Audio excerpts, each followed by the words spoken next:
ሰላም እንዴት ናችሁ? የማጠቢያ ማሽን ጥገና የ7 ቀን ቻሌንጅ 4ኛ ቀን ደርሰናል። ዛሬ የምናየው ኢንስታሌሽኑ ነው ማለት ነው። እንዴት አድርገን የማጠቢያ ታይመር የማድረቂያ ታይመር እንገጥማለን የሚለው ነው ማሳያችሁ። የራሱ ሙሉ ለሙሉ የወላለቀ ስለነበረ ልክ እንደምታዩት በአዲስ ነው እምተካለት ማለት ነው። ያንን ከቨር በምትፈቱበት ጊዜ እንግዲህ የምታገኙት ይሄንን ነው። ልክ በምታዩት መልኩ የራሱ መግጠሚያ ቦታ አለው። የምትቀይሩትም ተመሳሳይ ነው ከዚህ። ስለዚህ የምትቀይሩትን በዚህ መልኩ ነው ቢት የምትገጥሙለት ማለት ነው። ስለዚህ አሁን እዚህ ጋር 3 ነገሮች አሉ። አንደኛ የማጠቢያ ታይመር ነው፣ ሁለተኛ የማድረቂያ ነው፣ ሶስተኛ ደግሞ የውሃ ቆሻሻውን ውሃ የምንደፋበት ታይመር አለ። አራተኛ ደግሞ የስትሪንግዙን የምንጨምርበት ስትሮንግና ኖርማል የሚል አለ። እሱን የምንጨምርበት ነው። ይሄንኛው ማሽን እንግዲህ 2 ጥቅም ነው ያለው።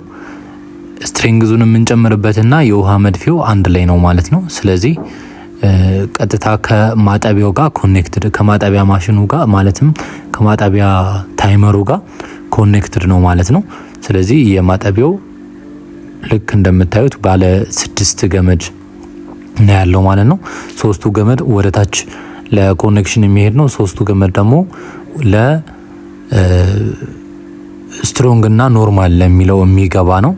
እንዲሁም ደግሞ ልክ ሊዘጋ ሲል ሪንገር አለው። ያ ሪንገር ደግሞ ልክ ድምጽ እንዲያሰማን ማለት ነው። ስለዚህ በምታዩት መልኩ ይሄን ከገጠምኩ በኋላ ኢንስታሌሽኑ ደግሞ ምን ይመስላል የሚለውን አሳያችኋለሁ ማለት ነው። ለዚህ ቻናል አዲስ ከሆናችሁ ሰብስክራይብ በማድረግ ቤተሰብ ይሁኑ። አሁን ሙሉ ለሙሉ ገጥሚው ያለው የሚቀረኝ ከታች ያለውን ኢንስታሌሽን መስራት ነው። ስለዚህ ገመዱን በሙሉ ወደ ታች አስገባና የራሱ ቦታ ስላለው ወደ ታች አስገባውና እንዴት ኢንስታሌሽኑ እንደሚሰራ ደግሞ በሰርኪዩት ዲያግራምም በፕራክቲካልም እናየዋለን ማለት ነው። ስለዚህ ገመዶቹ በሙሉ ወደ ታች በዚህ መልኩ ታመጧቸውና ሰርኪዩት ዲያግራሙን እናያለን። እዚህ ጋር እንግዲህ እንደምታዩት የታይመሩ 3 ገመድ አለ።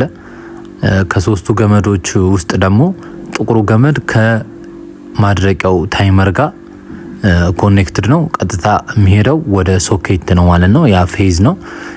ቀሪዎቹ 2 ገመዶች ደግሞ የሚገቡት ወደ ካፓሲተር እና ወደ ሞተር ነው ማለት ነው። ልክ ይሄ ቀዩ ወርዶ ካፓሲተር ላይ የሚገባል፣ ሞተር ላይ የሚገባል ማለት ነው። እሺ፣ ሌላው ኦሬንጅ ከለሩ ነው። ኦሬንጅ ከለሩም በተመሳሳይ ካፓሲተር ላይና ሞተር ላይ ይገባል ማለት ነው። ስለዚህ የታይመሪ ማለትም የማጠቢያ ታይመሩ አቀጣጠሉ ይሄን ይመስላል ማለት ነው። እዚህ ካፓሲተር ላይ የገቡ 2 ገመዶች የሚጠቅሙት እንግዲህ ወደ ግራና ወደ ቀኝ ማጠቢያው እንዲዞርልን የሚያደርጉልን ገመዶች እነዚህ ናቸው ማለት ነው። ስለዚህ የስፒን ታይመርን ማጠቢያ ታይመር ላይ መግጠም የማንችለው በዚህ ምክንያት ነው። ምክንያቱም የስፒኑ በአንድ ሳይድ ብቻ ነው የሚዞርልን፣ የማጠቢያው ግን ወደ ግራና ወደ ቀኝ እያለ እንዲያጥብልን ያደርግልናል ማለት ነው። ሁለተኛው እንግዲህ የማድረቂያው ታይመር ነው። የማድረቂያው ታይመር 2 ገመድ አለው። ከሁለቱ ገመድ ውስጥ ቡናማው የሚሄደው ወደ ምንድነው? ቀጥታ ወደ ዶር ስዊች ይሄዳል ማለት ነው። ይሄ ዶር ስዊች የሚጠቅመው ምንድነው? ማድረቂያው እየሰራ ያለ በሩን በምትከፍቱበት ጊዜ ለአደጋ እንዳያጋልጣችሁ ቀጥታ ማሽከርከሩን ያቆማል ማለት ነው። ስለዚህ በዚህ ስዊች አማካኝነት ነው በሩን በምትከፍቱበት ጊዜ ማድረቂያው ስራውን የሚያቆመው ማለት ነው። ስለዚህ ከዶር ስዊች ይወጣና ደግሞ ቀጥታ የት ይገባል? ወደ ካፓሲተር ይገባል ማለት ነው። እዚህ ማድረቂያ ታይመር ላይ ባለ 3 ገመድ ሊገጥማችሁ ይችላል። ስለዚህ እንደዛ በሚገጥማችሁ ጊዜ እንግዲህ 3ኛው ገመድ ቀጥታ 2ቱ ገመድ ወደ ካፓሲተር ይሄዳሉ። ማለትም አንደኛው ከዶር ስዊች የሚመጣውም ወደ ካፓሲተር ይሄዳል። ሌላ ተጨማሪው አንደኛ ገመድም ወደ ካፓሲተር ይገባል ማለት ነው። ወደ ሌላኛው እግር ካፓሲተር ይገባል ማለት ነው። ስለዚህ እዚህ ጋር እንደምታዩት እንግዲህ ገመዱ ቢበዛም እዚህኛው ኢሜጅ 2 ላይ እንደምታዩት ገመዱ ቢበዛም አቀጣጠሉ ተመሳሳይ ነው ማለት ነው። አቀጣጠሉ ተመሳሳይ ነው ማለት ነው። ስለዚህ ሰርኪዩት ዲያግራሙ ይሄን ይመስላል። ልክ በዛ ሰርኪዩት ዲያግራም መሰረት እኔ ኮኔክሽኑን ሰራውና ውጤቱ ደግሞ ልክ እንደምታዩት ይሰራል ማለት ነው። በቀጣይ ክላስ እንገናኝ።